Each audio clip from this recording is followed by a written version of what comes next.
Compte rendu de la 29e réunion du Conseil des ministres. C'est ce lundi 4 mai 2020 que s'est tenue par vidéoconférence la 29e réunion du Conseil des ministres sous la présidence de son Excellence M. Félix-Antoine Tshisekedi Tshilombo, président de la République, chef de l'État. À l'ordre du jour de cette réunion figuraient les points suivants. 1. Communication de son Excellence, Monsieur le Président de la République, chef de l'État. 2. Points d'information. 3. Approbation des relevés des décisions du Conseil des ministres. 4. Examen et adoption des dossiers. 5. Examen et adoption des textes. 1. De la communication de son Excellence, Monsieur le Président de la République. La communication du Président de la République, chef de l'État, a porté sur 4 points, à savoir la nécessité de prorogation de l'état d'urgence, la situation de la Régie des voies aériennes RVA, les dispositions à prendre pour l'application des accords conclus avec la Banque mondiale, la vague des tensions à propos des arrêtés des ministres. 1. De la nécessité de prorogation de l'état d'urgence. Le Président de la République, chef de l'État, a rappelé que l'ordonnance numéro 20/028 du 23 avril 2020, ayant prorogé l'ordonnance numéro 20/014 du 24 mars 2020, proclamant l'état d'urgence sanitaire pour faire face à l'épidémie de Covid-19, cessera de produire ses effets à la date du 8 mai 2020.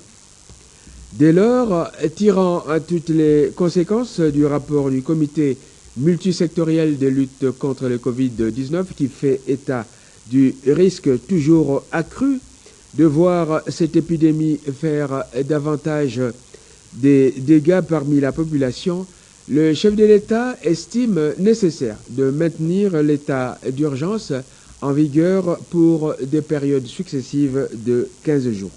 C'est pourquoi il a annoncé au Conseil des ministres qu'il va saisir les présidents des 2 chambres du Parlement et y déposer les demandes d'autorisation de prorogation de l'état d'urgence pour des périodes successives de 15 jours, conformément à l'article 144 alinéa 5 de la Constitution, et ce, jusqu'à la déclaration de la fin de l'épidémie par l'organe compétent. 2. De la situation à la Régie des voies aériennes. Le chef de l'État a indiqué aux membres du Conseil qu'il reçoit de plus en plus des plaintes sur la situation intenable au sein de cette entreprise qui dénonce notamment la mégestion et l'incapacité de la direction générale de cette société à garantir le paiement des salaires des agents alors que les indicateurs de l'entreprise sont encourageants.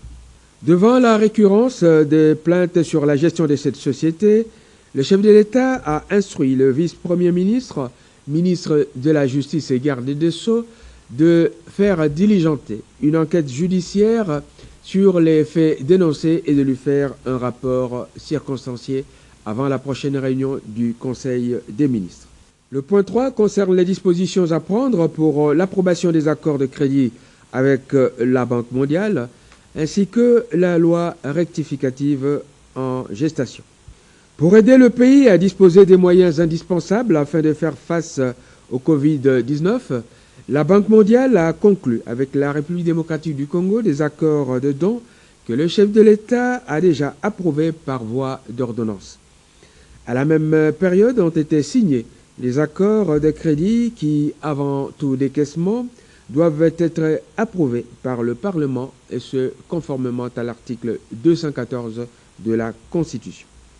C'est pourquoi le chef de l'État a demandé au gouvernement de préparer un projet de loi y afférent à soumettre rapidement au Parlement pour une loi d'approbation de ces accords de crédit. Dans le même ordre d'idée, il a demandé que le gouvernement travaille déjà sur un projet de loi rectificative du budget en cours d'exécution.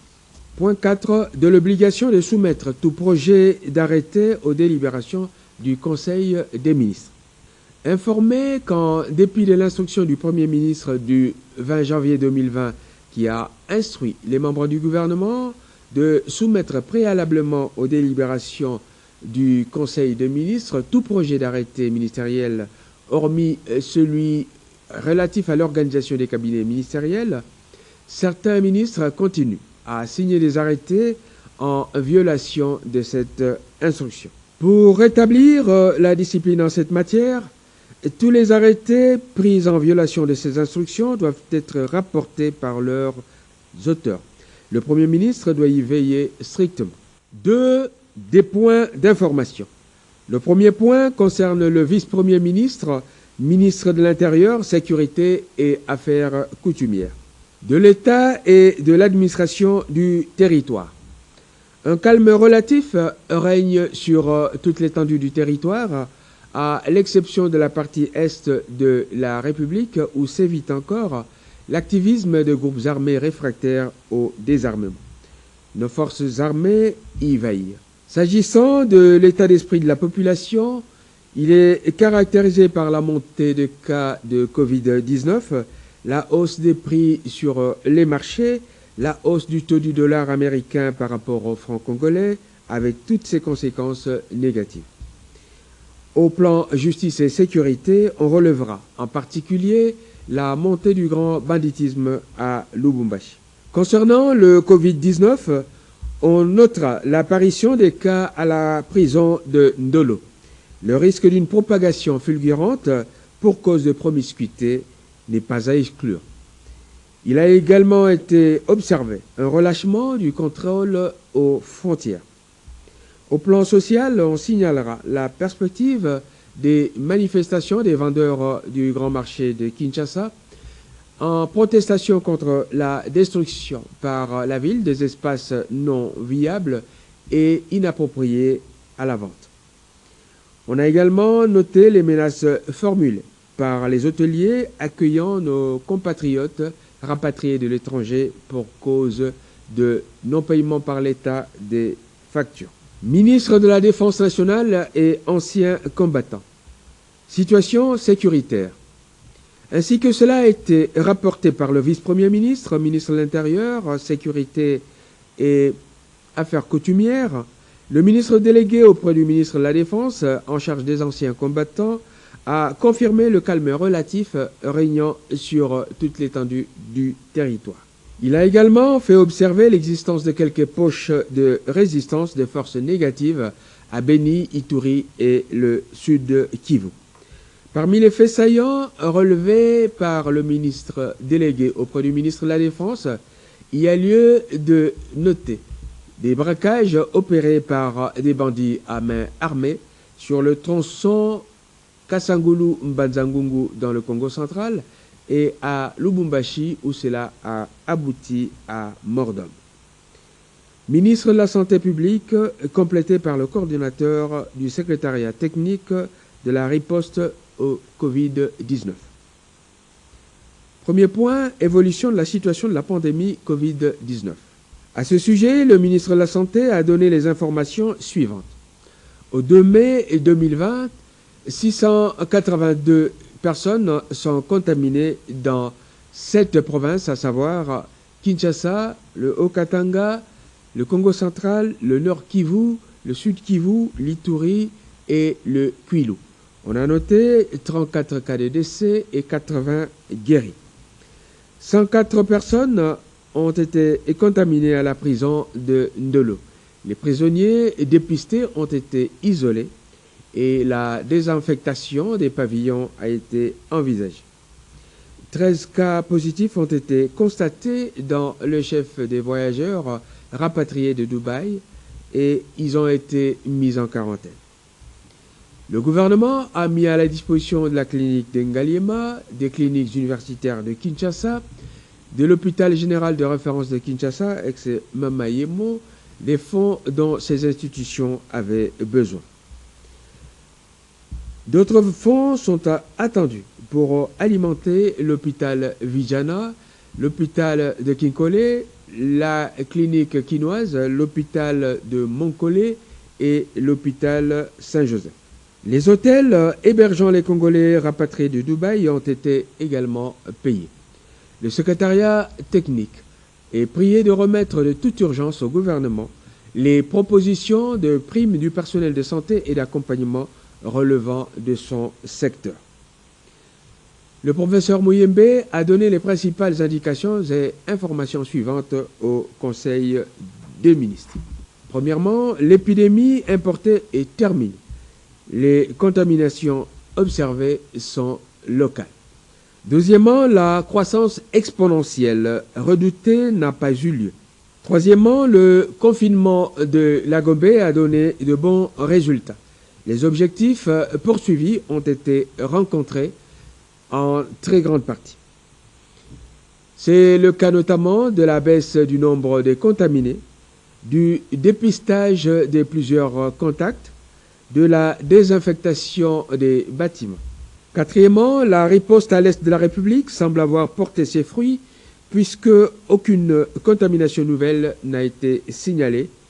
L'expérience puisée à l'occasion de la riposte contre Ebola y est certainement pour beaucoup. Cinquièmement, les personnes dont l'âge est situé entre 50 et 60 ans sont les plus atteints. L'écomorbidité est un facteur aggravant du Covid-19. Sixièmement, il y a de plus en plus de femmes atteintes, ce qui constitue un risque réel pour les enfants à bas âge. Septièmement, la contamination au niveau des prisons risque d'être un facteur de propagation à grande échelle dans notre société, en particulier si la prison de Makala devait être concernée en raison de son surpeuplement. Il s'ensuivit un débat à propos des possibilités de désengorgement des prisons. Parmi les pistes explorées, il y a la voie de la libération conditionnelle, de la liberté provisoire à accorder aux personnes privées de liberté, mais ne présentant aucun risque, à l'instar du directeur des cabinets du chef de l'État, ainsi que les personnes condamnées à des peines mineures. La possibilité pour le président de la République d'user de son droit de grâce a également été évoquée. Le tout sous les observations exigeantes du ministre des Droits humains, rappelant les recommandations des instances internationales à ce sujet. À l'issue de ces discussions, le Conseil des ministres a instruit le vice-premier ministre, ministre de la Justice et garde des Sceaux de prendre immédiatement, en concertation avec le ministre des Droits humains, les mesures de désengorgement urgent des prisons avec le concours des services judiciaires compétents. Le ministre de la Défense a été instruit quant à lui d'instruire sans délai les auditorat militaires d'aller dans le même sens pour ce qui concerne les militaires. Troisième grand point, l'approbation des relevés des décisions du Conseil des ministres. Le relevé des décisions de la 28e réunion du Conseil des ministres du vendredi 24 avril 2020 a été adopté. Quatrième grand point, examen et adoption des dossiers. Premier dossier, celui présenté par le vice-premier ministre, ministre de la Justice et garde des Sceaux. Ce dossier concerne le rapport de la commission ad hoc chargée d'examiner les dossiers sur l'instabilité dans certaines provinces. Le vice-premier ministre, ministre de la Justice et garde des Sceaux, a présenté au Conseil des ministres le rapport de la commission ad hoc instituée par le Conseil des ministres. Après lecture, débats et délibérations, le Conseil des ministres a décidé de soumettre ce dossier à l'appréciation du chef de l'État et du Premier ministre pour des orientations. Deuxième grand point, celui concernant le vice-premier ministre, ministre du Budget, ainsi que le ministre des Finances. Le vice-premier ministre, ministre du Budget, ainsi que le ministre des Finances ont tour à tour exposé sur le plan d'engagement budgétaire et le plan de trésorerie pour le deuxième trimestre 2020.